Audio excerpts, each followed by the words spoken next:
Okay, hello. I will share my screen.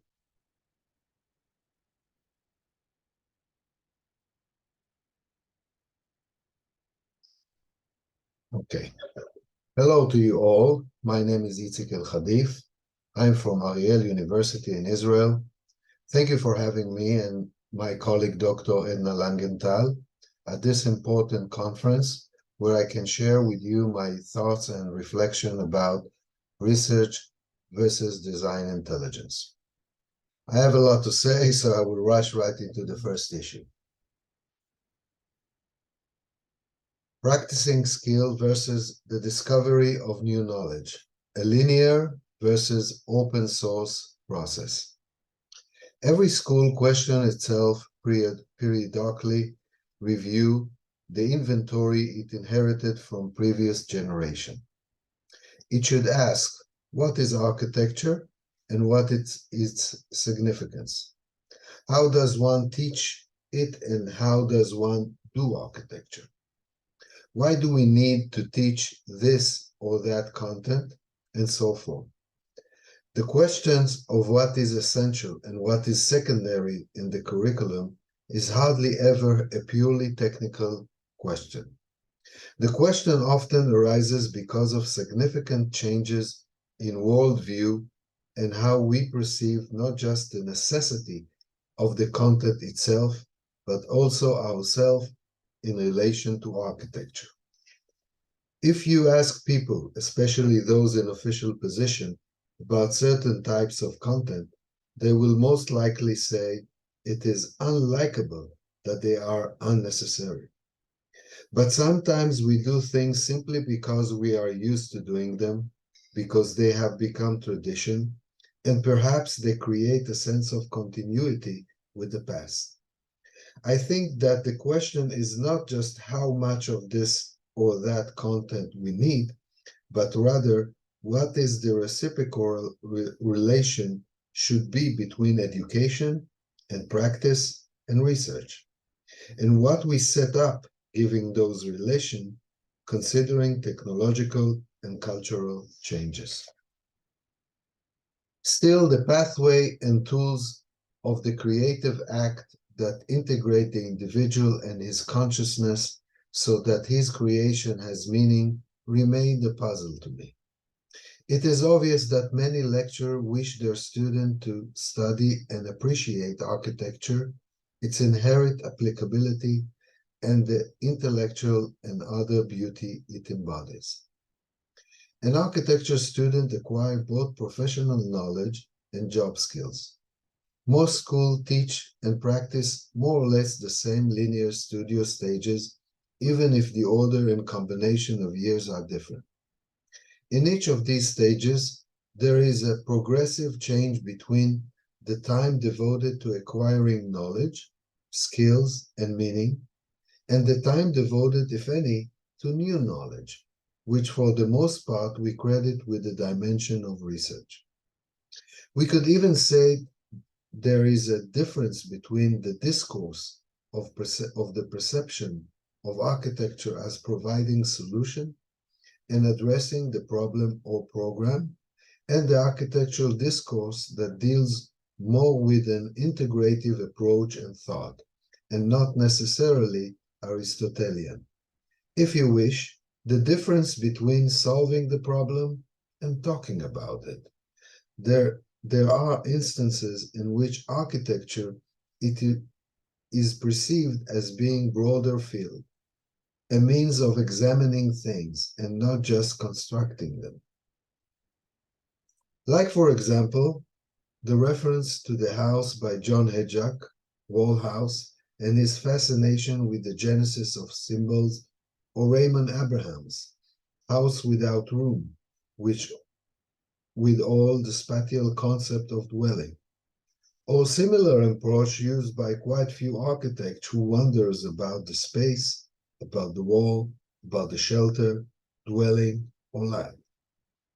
Here it might be appropriate to clarify and distinguish between two types of new knowledge, as defined in the book Change. There is the first order of new, in other words, new knowledge within a given framework, which I think is intended mainly for the student. Then there is a new knowledge of the second order, that is, new knowledge which comes from outside the given framework and is intended for the student and the lecturer alike. Make no mistake, every good project involves thinking outside the box, but I would argue that the curriculum is mostly built on scale that varies between the acquisition of recognized knowledge, professional skills, and mediation, which is the first order, and between wondering about them, the second order, and how the dominance of these are found in the student thinking at the end of his training as an architect. Of course, the less work on skills, the more room for new knowledge, and vice versa. So the question remains, in today's generation, to what extent is the critical discourse that is surely practiced in the studio really inherent in the student aspiring to become a professional? Or in the words of Brunelleschi, to what extent can a person enter the world of architecture with his own voice? Quite a few students learn that on the academic level, architecture is limited to argument mostly based on arbitrary authority.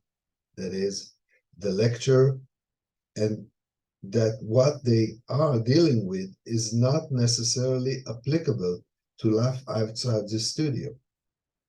Even during conversation with instructor, I sometimes hear, I am not a theoretician, but a practitioner, a kind of prejudice that if you engage in theory, your creativity is inferior, and vice versa. Needless to say, integration of the two is best. You can always practice mindless art or artless theory, and one should beware of that. All that make me wonder about the mythology, including the studio, wondering if perhaps there is another way. Instead of linear curriculum, as I have already mentioned, creating a set of changing problems posed by the mentor or the leader, but to emphasize that the study and even the studio can be a kind of open source, a kind of democratization of the information that does not necessarily deal with a linear hierarchy or problems of size and complexity, but with special and critical field of interest. Architecture as a way of creating and a way of existence, or if you will, thinking architecture, in a manner where an issue is conceptualized and open to communication with other intellectual fields. To put it in another way, a more decentralized system dealing with changes and new knowledge of the second order, in which the student finds his way of approaching the world of meaning in architecture from the beginning. The second issue I would like to speak about is interaction between academia and practice and the problems defining an act of creation. Given society growing conflict and uncertainty, a professional dialogue is particularly important, and I welcome this conference. And I want to ask, what kind of interaction exists between academia and practice? Since the nature of practice is usually in the realization of ideas and existing methodology, in my opinion, and despite the prevailing views, the academic role, beyond the training and imparting skills, is perhaps actually to undermine, to dare, and to propose approaches, concepts, and issue of the second order, even if they cannot be translated directly into deeds, but can raise the issue and support practice. The lacuna is that in this manner, part of the learning activity is not directly purposeful, somewhat related to the way that the global neoliberal society defines its priority. that is, prevailing rationals leans towards the practical. Let's talk a bit about research. Typical research discourse is conducted in a lab, a transnationally bubble, usually closed and inaccessible to anyone who is not an expert. This is not the case in architecture. Our lab is in the studio. We supposedly speak the language of the layman, at least I hope so, which is theoretically available to everyone.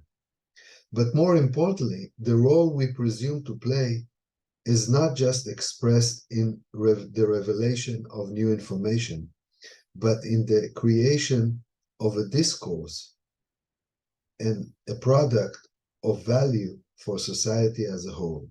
And this, given our dealing with the question about cultural and spatial baggage and about the picture of reality, which likely physically reflect changing cultural aspiration. I argue that the approach to architecture is equally as valid as the exact sciences. Even if architecture is moving slowly to where there seems to be a tiny bit of lack of purpose in the classic sense, such that ask not only how to create a place, but also how to create meaning, how to establish space and reality by means of ideas that cannot necessarily be detailed either by pure logic or by scientific rules. Unlike classical research, one of the characteristics of research about architecture is that it must accept a certain degree of subjectivity as the tool for measurement and critical analysis. Research in the creative area aims to examine things, to accumulate knowledge based on practice and on decision-making for every stage. Select both the tools and the content from infinite possibility and infinite components. Presentation of the selection at every stage and documentation of the processes and insight obtained and applied in the context of the act constitute, in my opinion, state-of-the-art research, something we are not consistent about. But I want to go back to the meaning of selection. Some argue that intuition can be used as the method of selection and recognition of wide and often unexpected range of models. For example, Raphael Monner, in his book Opposition, claimed that composition is the main mechanical tool for the basis of thinking and decision-making in spatial arena. Based on the increased recognition of the limitation of the methodological tools of our disposal, I believe we simultaneously produce a hybrid between positivist and interpretive worldview, intermediation between diagrams and intuition, or a sort of what I call learned intuition. The way we perform our work may be a decision-making process of which its priority is completely rational, as in the past, for example, the rationalists of Italy, or the extreme German functionalism, or even relatively recently, Joshua Romas from the OMA is in his description of the design process of building the library in Seattle, a process, so he declared, which was rational in the extreme, even bordering on the absurd, a kind of development process that has no clearly stamped leading creator, a kind of teamwork with editing process. It seems that this method, if pure, could more easily be characterized as a classical research methodology. But the creative work of the process can be more varied. This can be illustrated in the painting by Cézanne, Sainte-Victoire, versus The Field of Color by Jackson Pollock. The former paint the same subject repeatedly, or to be more specific, more than 80 times, to refine and test the methods, compared to the latter, who in one fell swoop completes a piece of work, a kind of automation of an act of creation. I want to speak a little bit more about the latter, because in the act of creation in general, and architecture creation in particular, there is always, to some extent, an intuitive dimension. Intuition can be conceptualized as the mental capacity for understanding reality, not just through the five senses. About the significance that can be attributed to this notion, one can learn from synonymous concepts such as the Holy Spirit, supreme enlightenment, the divine presence, etc. The intuitive aspect in question is not a whim in a simple sense. For example, it can be compared to the human mind being like a lake into which different streams flow, some of them from internal springs and most of them from the outside sources. These are then diluted in the delicate balance that characterized everyone, and the creation is created from this lake. The learned intuition is in the instruments and most closely describe how we operate. This intuition comes from habit and experience. In fact, insight based on information, even if it is not always possible to follow the mental process. As Pascal says, the heart has its reason, which reason knows not. Learned intuition is in the intermediate area of different worlds perception. Merleau-Ponty, in his book Eye and the Mind, tried to investigate these intermediate area at the border between the sensory and the intellectual, between the inside and the outside, between the subjective and the objective. That same uncanny place which is difficult to grasp with certainty.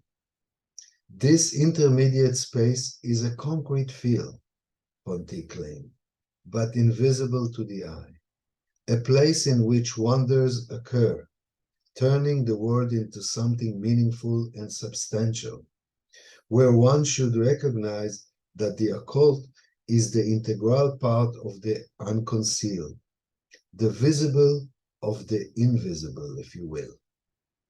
Moreover, an architectural appearance includes several things simultaneously, where the boundaries of responsibility and the knowledge terrain merge one into another. It is similarly reminiscent of Stanislavski theater, The Method, where one does not play a character, but you are the character, and therefore the actor asks, what does the character want to be? Somewhat like Louis Kahn's questions, what does the brick want to be? Another example of this merging can have seen in the Parade of Picasso and Satie, a performance which is not a theater, not a painting, and not music, but rather a hybrid of them all. Similarly, architecture is a performance composed of many fields, and hence the difficulty in measuring coherently, and it can be associated with the phrase by Louis Kahn. A great building must begin with the unmeasurable, must go through measurable means when it is being designed, and in the end must be unmeasurable. To conclude, those are the main points I want of what has been said. Dealing with subject and problems of the second order from the outset. Open source, learning that is learning that is conducted and selected by the students. Architecture, architectural academia, a hybrid of simultaneous positivism and interpretation. Learned intuition, the act of creation. In my understanding, architecture research is the ability to engage in methodological reflection about the human world, rethinking the past and understanding the intuitive, intellectual, aesthetic, and social mechanism that activate us, which is the main benefit we can bring as research. And if I try to demonstrate this as a structural thought, I would say that the act and the core of the phenomenon happen between architectural thinking and teaching on one hand, and practice and research on the other. But this reciprocal relationship are even more complex and lie in the middle that can be translated as a three-dimensional, as loose rings, one inside the other. I think all this requires a change in the perception of the criteria for advancement in university. If they continue to reward only pure research, and preferably in other language, we may find ourselves in a place, as Frampton claims, where the more the theory wins, the more it loses the dialogue that is necessary and therefore also the ability to influence. Thank you very much for having me.